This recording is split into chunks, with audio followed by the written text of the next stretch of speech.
Justement, à propos de ces problèmes-là d'insécurité qui sont quand même assez importants, Monsieur Valls, l'autre jour, a déclaré à la question des journalistes est-ce qu'on peut armer les policiers de Kalachnikov puisqu'en face il y a les Kalachnikov.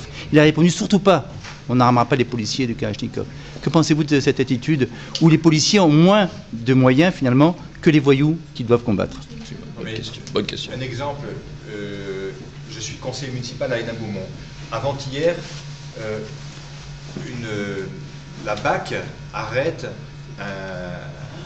une crapule, un trafiquant, quelqu'un qui est connu des services de police. Elle l'arrête parce qu'il avait braqué un hôtel le matin. La personne, elle tente de tuer un policier avec une paire de ciseaux au thorax, et dans la foulée, pour réagir, pour se protéger, les policiers sortent l'arme et tirent dans le cadre de la légitime défense. Bon. Et là, on assiste à une flambée de violence dans la ville de Montigny-en-Gohelle. Les émeutiers donc brûlent les voitures, ils insultent la police, etc. Mais tout cela pour vous dire que derrière, c'est tout le système judiciaire qu'il faut revoir.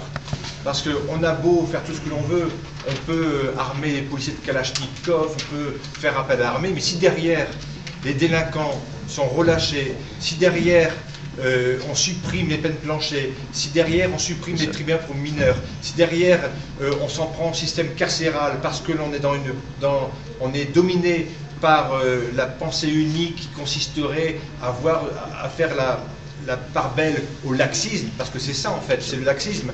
Le problème c'est Mme Taubira, c'est le pouvoir judiciaire, c'est d'avoir un garde des Sceaux qui est totalement déconnecté des réalités. Je pense que ce sont des signes très néfastes pour la population. Lorsqu'il y a des condamnations aujourd'hui, eh bien, celles et ceux qui sont condamnés à moins d'1 an de prison ferme ont la garantie de ne pas effectuer leur peine de prison. Et en cela, c'est scandaleux, parce que ça sonne comme une injustice. Donc, attaquons-nous déjà au problème de la justice. Il faut pour cela créer des places de prison.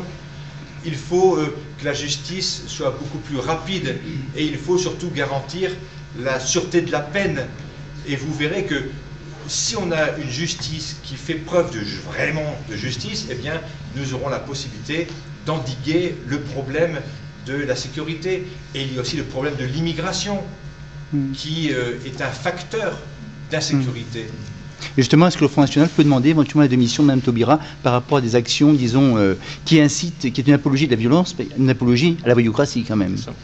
Oui, on peut c'est possible? Plein de choses, mais ce que l'on demande surtout, c'est que les Français sanctionnent la politique de la gauche, et qu'ils la sanctionnent en votant pour nous. C'est la meilleure solution, parce que ces gens-là sont accrochés au pouvoir. Donc ce n'est pas parce que nous demandons, ou nous demanderons demain la démission de tel ou tel ministre, que M. Hollande acceptera, comme M. Cahuzac d'ailleurs, non, je pense que il faut que les Français maintenant reprennent leur destin en main à l'occasion des élections municipales.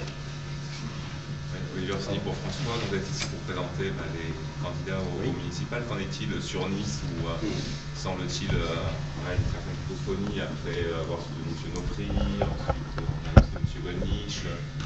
Qu'en est-il?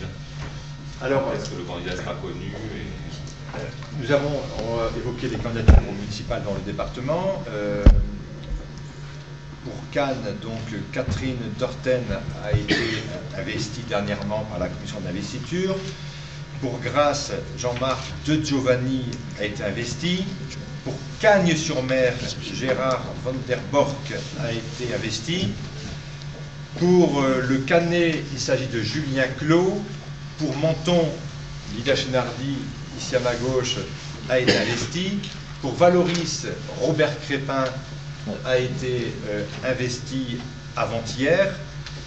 Pour la Colle-sur-Loup, Bruno Ligoni est investi. Pour Pégomas, Stéphane Rioux. Pour le Tigné, Marlène Orfila. Et donc, nous avons privilégié d'abord les villes de 10 à 80 000 habitants et nous allons prochainement, assez rapidement je l'espère, proposer, vous annoncer la candidature de quelqu'un de Nice pour cette municipale. Donc pour l'instant nous sommes en consultation, nous consultons les uns et les autres parce que il y a quelques personnalités, quelques personnes locales de la section du Fronchal qui souhaitent s'investir pour Nice et donc nous sommes dans la phase de consultation et j'espère que d'ici 2 mois nous aurons réglé l'investiture de Nice.